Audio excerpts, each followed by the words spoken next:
just that if you are a person sat at home now feeling like my life is a mess, everything's disorganized, I don't know what's going on, just do one little thing now. It's okay. You know, we're talking now, all of us, I think, are in quite a nice situation when we all feel fairly organized. And that's great. But also, if you're someone who sat at home and you're not in that position right now, it's okay. It's not too big to sort out. It'll be all right. Just do one little thing, and over time it'll get better. Welcome to the Red Print Your Wellness podcast. Today we're going to be talking about organisation, including how to create an effective routine, how to free your mind to focus on the most important task, and the dangers of being too organised.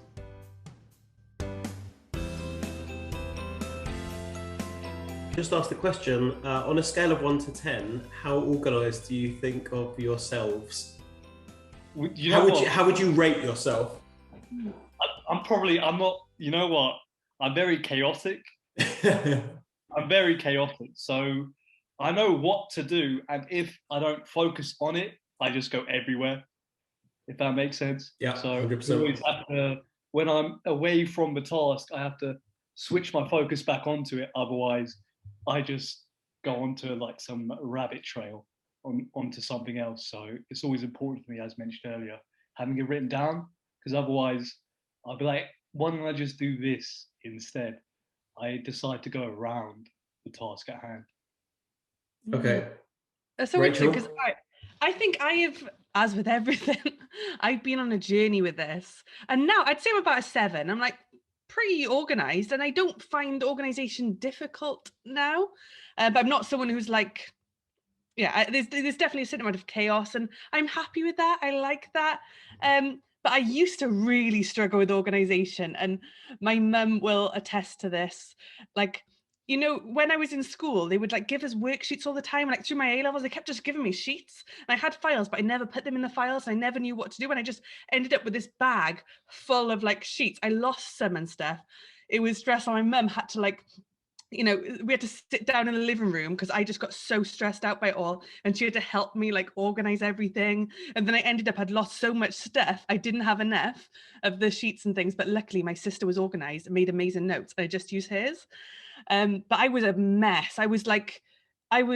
Everyone would describe me as scatterbrained. I was just all over the place and really struggled and was really like hard on myself about it. I felt like just an idiot. I felt like everyone else was able to just do life and I wasn't able to do it. And now I feel just okay, like I am on top of the things I need to be on top of. And I think for me, a big change is technology. I think back then I felt like I had to have everything in one place. And if I lost one thing, like if I lost my planner, or if I lost a certain thing, it was over, and I just couldn't get back on track. Whereas now I just find it so easy to just, as soon as I think of something, I put it in my calendar. And it's fine. If I forget to do that, I'm stuck. But technology for me has made it a million times easier. I can access it on my phone, my computer. And so now I would say I am a 7. That sounds like one of my anxiety dreams, how you describe it, like going through the bag and like trying to get stuff out. And like, it sounds, it's such a, like I try and do so many things to prevent that and trying to keep that at bay. And of course it happens, because so for me, I am definitely at my best when I am hyper organized. Like the more organized I am, the better. So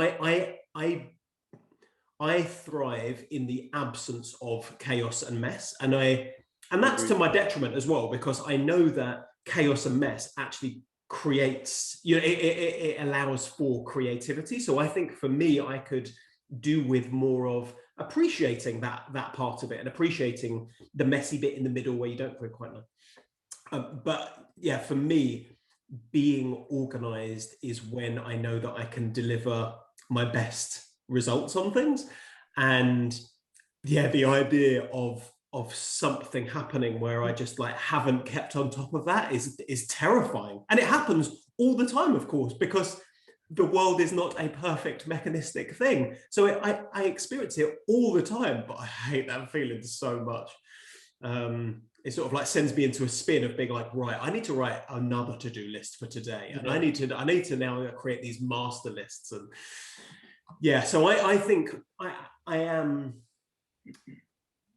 in terms of tasks, I am, the way I would put it is I am very organized until I'm not organized. I agree 100%, because it's just like, when, I suppose it relates to, I suppose, working conditions. Like when I was working like a couple of years ago, currently not now, I'm working at home, so it's a little bit different.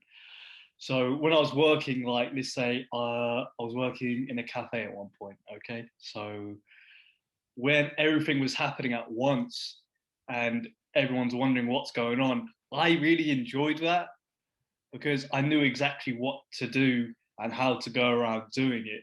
And I was able to remain calm within these moments.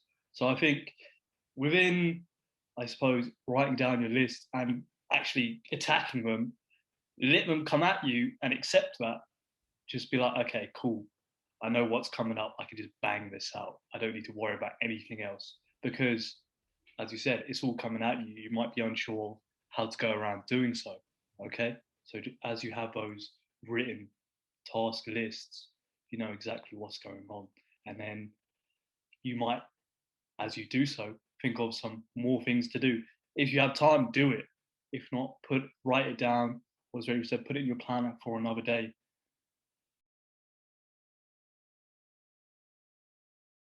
So how do you guys go about, I suppose, let's say you have certain tasks in the day, how do you go around your routine of attacking them? One thing that you've actually reminded me of, which is a strategy I use throughout the day, is something I learned from someone called Gretchen Rubin, who's written a book called Happier. And she has something called the 1 minute rule.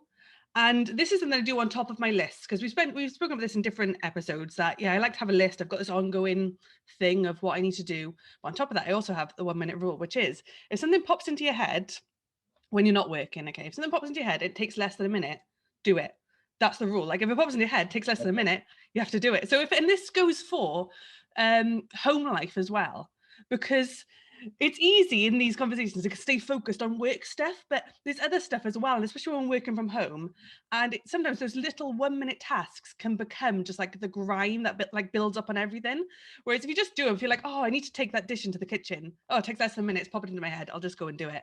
So yeah, the 1 minute rule is something I find helpful just in the background, that helps me do the things that are just tiny. I love that so much. Yeah, and one of the things that I thought about with today was the idea of momentum as well, and that kind of fits in with that, as opposed to, yeah, just adding everything into this sort of like never-ending list. And it's also very satisfying to do, because you get those little quick wins, etc. But just actually doing those things and actually achieving those things and getting them done is so vital. I'd not heard it as 1 minute. I'd heard of it as 5 minutes before, and equally, like, it works fine for 5 minutes, but especially for 1 minute. It reminds me, at school, I must have been young at this point, like maybe year 4 or 5. I remember the head teacher doing like an assembly or something, and doing a talk, and had said, put the quote of, if, and obviously this comes in so many different guises, but if not me, who? And if not now, when?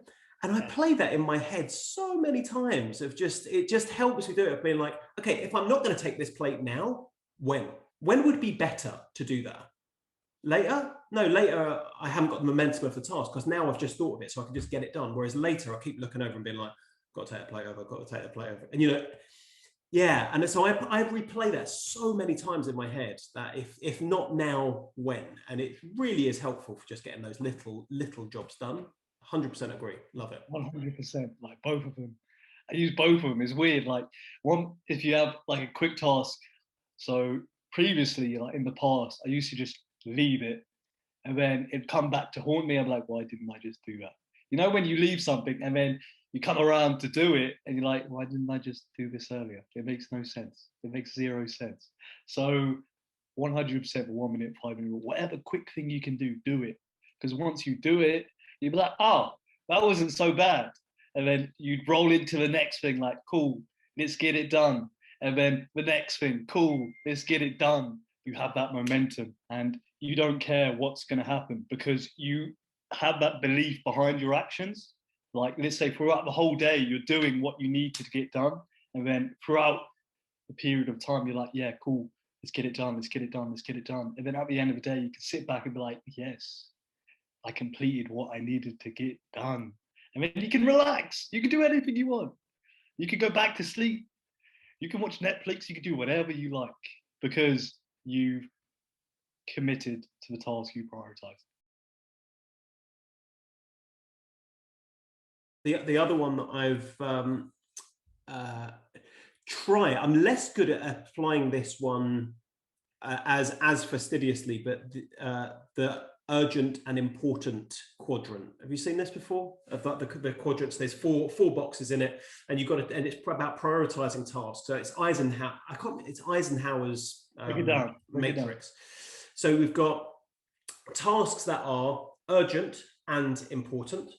We've got tasks that are urgent but not important, and then we've got tasks that are not important but urgent, and then things that are not important and not urgent as well.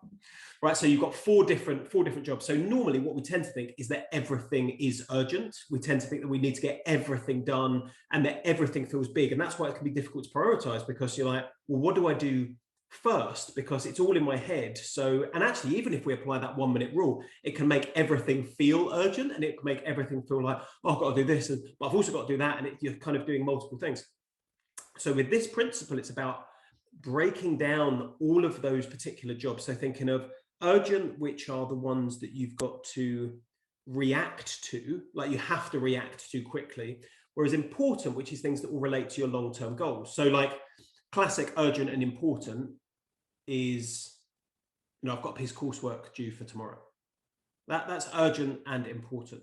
But then we can separate that out from things that are maybe still important but not urgent. So that comes back to the things that we've been saying before. That might be exercising, or that might be relaxing, or that might be researching for the next piece of work. They are important, they relate to our long-term goals, but that we don't have to do them right now. So they're almost things that we can say they're on the list, but until I've got the urgent tasks, then I'll come to these ones.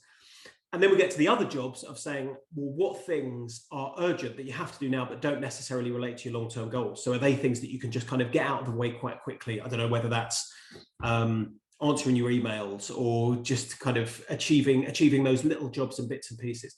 And then that also allows us to see what are the things that we think we need to do, but actually are neither urgent or important. I find it really helpful. It takes a bit of time to get into that, and for me it does. You really do have to spend your time structuring your let's say week around that, but doing one of those, if you can, for the week, to just see what your week looks like and what are the big things that you need to do is really nice. And again, a very simple way of just seeing these four different things about whether they're urgent or whether they're important.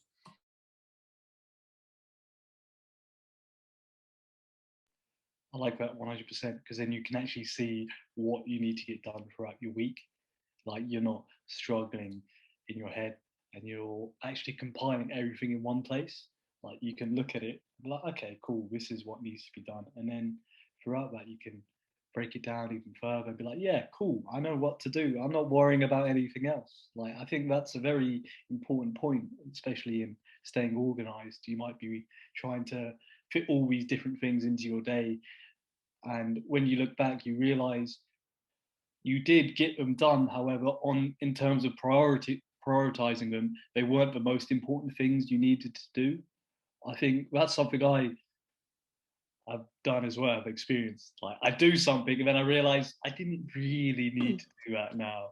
Like, I have to do this, not exactly this right now. I need to do this right now. So exactly, in terms of prioritizing when it's urgent and it needs to get done, get it done.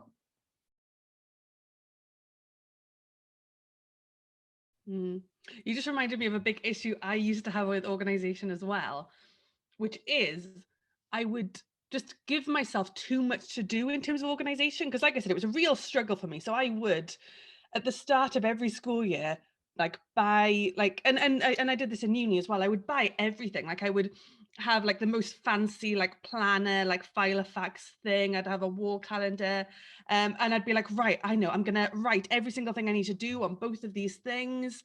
I'm going to have a file for everything. I'm going to file everything in a certain order. I'm going to print out all of my notes as well and put them in there. And I would give myself all these different organization tasks to do, which I then had to organize in time to do all my organization. And I just tried to be so organized that it all fell apart every single time. And I just set such a high bar for myself in terms of how organized I had to be. It was just impossible. And once a bit of it failed, I was like, well, what's the point? I'd just be in a mess then. So what I really had to do was just lower the bar on that. And like I said, for me, the main thing I do now with organization is just check things on my calendar, and just doing that one thing, the moment I think of it, has yeah, changed my life, to be honest. And technology has absolutely changed my life with this. But that's probably my other piece of advice when it comes to being organized is it doesn't have to be everything. It doesn't have to, try not to make it so it becomes another task in itself. Like you have to organize your organization. It's okay. Set the bar lower, because if it's something small, like Neil talks about lists, or we talked about lists quite a lot on this. If it's something small, you're able to keep doing it, which links to momentum as well, and the other things we've spoken about. If it's something small and simple, you'll do it. If it's massive, you might fall apart like me. Yeah, it becomes the kind of like the tyranny of the tyranny of organization that it then, and it also becomes a really good way to procrastinate for me as well if I don't keep that in check, because then I'm like, then it becomes that thing of writing lists and making sure, and the more I'm ticking off on my list, the more I'm doing and the more I'm achieving.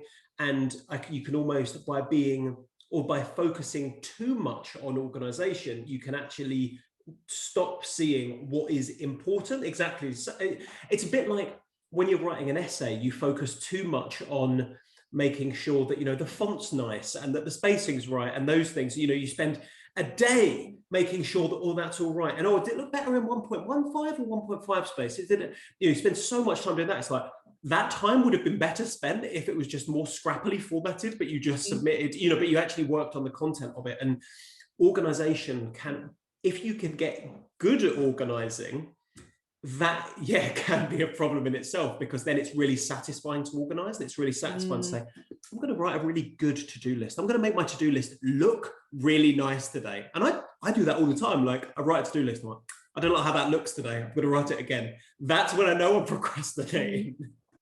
I found my sixth form planner the other week. I'll have to send you pictures of it because it's so funny. The first few weeks, they're color coded. Tasks are all color coded by their type and their priority. And it's so bonkers. It looks beautiful. And I've got like post-it notes and stickers and things everywhere. It looks amazing. But I spent so much time doing that. No time like learning about my subject, just all my time making my plan look amazing. I agree 100% with what both of you said. When you try so hard to make it look great, you forget about why you're doing it in the first place. Like I have done this in the past as well. Don't take it the wrong way, right? So when you're doing the to-do list, you're like, oh, okay, let me just space this out nice and even. And then at the beginning of the notes as well, like you do everything you can to make it look perfect. So in my head, the thought process behind it is, if it looks great, that means I'm doing well, right? However, now that I learn, just keep it simple. You don't need to overcomplicate it. Like just get one big, I suppose not big, just a journal, like just an A5 booklet, something like that, or even, as you said, put it in your calendar on your phone, on your laptop, whatever. Just keep it simple. You don't need to do so much in terms of writing everything down. Of course, you need to be clear and concise. That's it. I think I've learned and suffered as well when I'm trying to do so much in terms of planning. I don't really get my stuff done. Okay. And it kind of comes back, with all of us, it feels like what all of us have got is a couple of organizing principles that just keep us focused, as opposed to it all just being about organization. It's saying, actually, there's a few things that I do, and there's a few things that are in my head that just keep me on the right path, as opposed to it being all about that keeps me organized, but the primary object of my day is not organization. It's just an element of it that helps my day, assists my day. And we were saying earlier about reducing decisions as well, reducing the amount of decisions that you make in a day. And what am I going to eat, or what am I going to watch, or what am I going to wear, or these things, if you can plan them out in advance. I've started doing a thing recently. I got fed up, and you both must have experienced this as well, of what to watch and what to eat. They're the two things that I was just like, take so much time out of my day and so much unnecessary energy. So what I did is I wrote down, I found a list of 60 films, and when I was looking through these films, I was like, oh yeah, these are films I either really like or would really want to watch. And I wrote down those 60 films on a bit of paper, and on individual bits of paper. I put them in a jar, and now every time I want to watch a film, I pick 3 of those pieces of paper out, and I choose one of those 3 things, and that's it. And if I don't want to watch one of those, then that's it. Same with food. I've done the same with food, and it's been so much nicer. Like, for me, that's reduced the amount of decisions. So actually, when it comes to bigger jobs, I've got a lot more capacity to be able to think about it. Similarly, like getting what clothes I'm going to wear the next day out the night beforehand, so that I'm not making that decision when I wake up. And I mean, those sort of things, they're written about in lots of text about how people, who perform well do things. But I think for me, reducing decisions makes a big difference. How do you feel on that one, Rachel? I enjoy stuff like that. I like the mystery of not knowing what I'm gonna eat and thinking about that. I like, yeah. So for me, yeah, but I think we're just all different, and for me, that's not my struggle, and that's fine. It's not something that I stress about, and in terms of figuring out what to watch, again, that's not something that bothers me too much. So yeah, we're just all different. So if that's something that bothers you and you need to think about, then reduce decisions. If you're someone like me who just also enjoys the novelty and enjoys thinking, oh, what am I gonna have for tea today, then don't do that. Because for me, I feel like I would lose if I was planning constantly what I was gonna eat. I think for me, I'd sort of lose a bit of the excitement of being able to think about that and the mystery.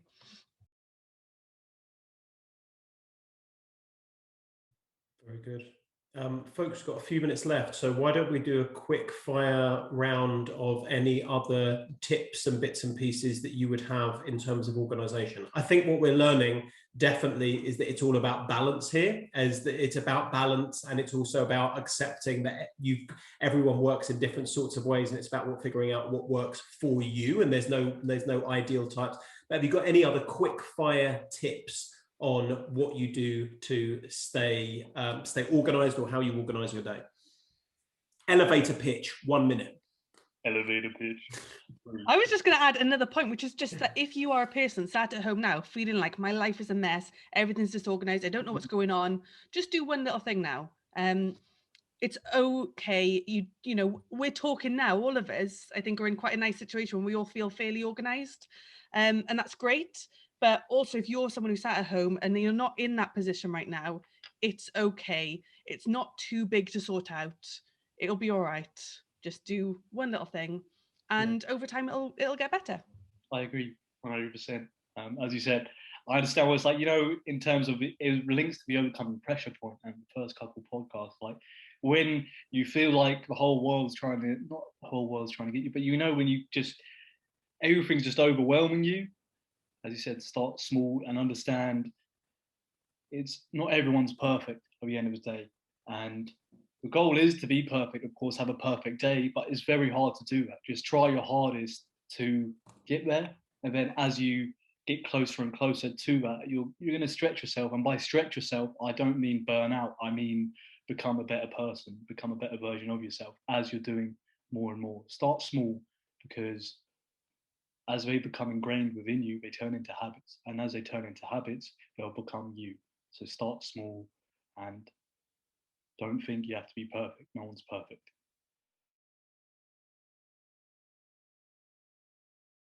Oh, well, this was super fun, guys.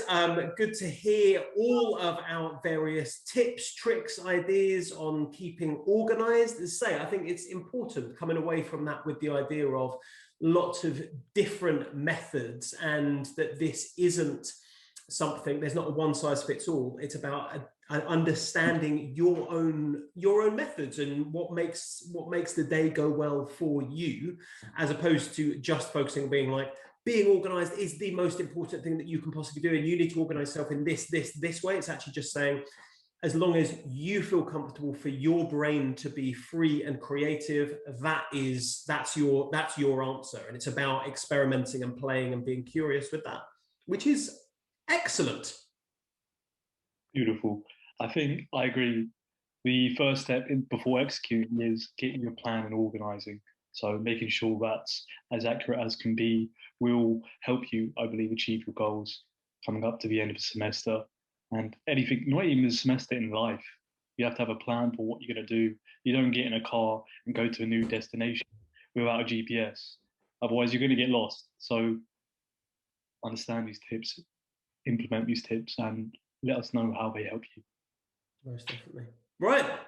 See you next week, everybody. Bye. Bye-bye.